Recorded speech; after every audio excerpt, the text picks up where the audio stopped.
Hello, welcome to the Self-Learning Podcast by Dr. Sushma Singh. Let us start discussion on Unit 9, Bureaucracy, Police and Army.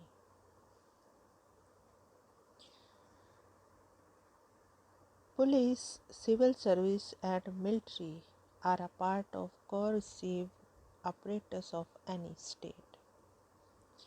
Modern state is different from the medieval state in terms of making laws which can control the activities of these forces. A democratic state is a constitutional state. Constitutional laws guide the action of each organ. To keep a check on misuse of power by any organ of the state, there is a balance of powers, executive, judiciary, and legislature are three organs of the state which balance each other to bring unity of purpose. If any organ goes outside the laws of the state, it can come under the scrutiny of law by another organ. It regulates the relationship between each organ and citizen. If a citizen feels that he or she is discriminated by any organ of the state, he can resort to judicial review of the state action. Check and counter-check help to keep the functioning of the state within the rule of game. A democratic state has to respect the human rights of each citizen and social class and groups. The state has enough space for movement of each social group. Each social group is allowed to protest against the state action in a peaceful manner. Laws of the state are supposed to protect the rights of a citizen and social group. Democratic state is a limited state, a citizen and social group. Each social group, be it dominant or subaltern, is protected by the state. A state is basically a limited state except in an unusual situation in a nation's life, such as emergency because of war and internal trouble. The state has laws to restrict the rights of a citizen. In such circumstances, the police, civil servants, and military have immense powers. These three forces are part of an administrative state. Moreover, they are permanent part of the executive, whereas the political executive is a temporary one, though they are subject of control by political executive. The action of each force can come under scrutiny by the judiciary. In this unit, the relation of each of these forces with the judiciary and legislature is being analyzed. The first is police. Police is a part of the ancient Indian history. The Maurya Empire did have a police force. During the Mughal period, the Kotwali system monitored the activities of the citizens. British rule created a modern police by creating a Police Act of 1861. The colonial state allowed the operation of police in a legal manner. They could investigate the criminal case as per the law of the time.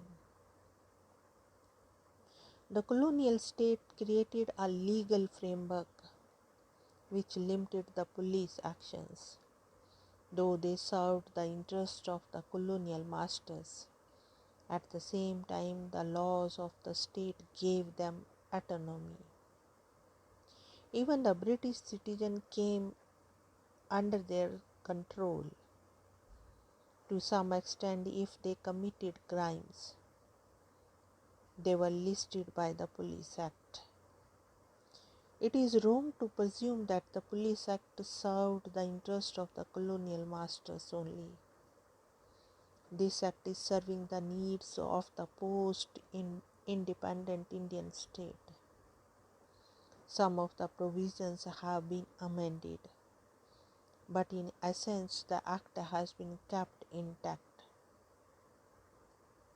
Though the National Police Commission (NPC) has suggested for a new police act, the democratic government has not felt the necessity of scrapping the old act. Now let us move to the next point, reasons behind the expansion of police. The activities of police has got expanded with the changes introduced by the modern society of India. The Indian society is no more an agricultural society, though majority of the people live in the villages.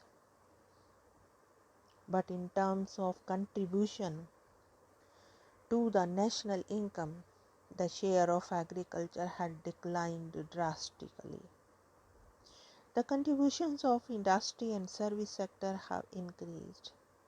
This transition to an industrial and modern state has brought certain changes in the society. A transitional society has some peculiar problems which need to be tackled by the police. The Indian society is getting urbanized at a faster rate, which creates some problems for police. The problems of the industrial and urban society are different in nature from the rural society. The rural society has changed because of the social changes introduced by the Green Revolution and political democracy. The caste hierarchy has undergone a radical change. Land reforms such as abolition of zamindari system has changed the face of the rural society by removing the hereditary social leaders. It has led to a sharp competition among various caste groups for sharing the power.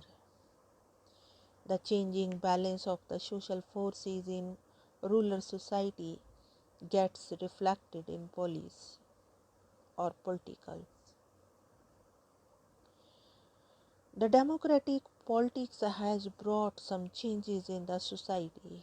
Electoral system has strengthened the democratic character of the society. This has led to sharp competition for political power among the social groups and classes of people. The entry of political parties into the rural politics has strengthened the competition after leading to violence. Police intervention is sought in such a political situation for tackling the criminal elements and gangsterism. Now the next point is challenges before the police forces. Violent agitations by the linguistic groups to redraw the political map of India, strengthening linguistic nationalism, is one of the challenges before police. The second is the tribal groups of the central India and northeast India have organized themselves on ethnic lines.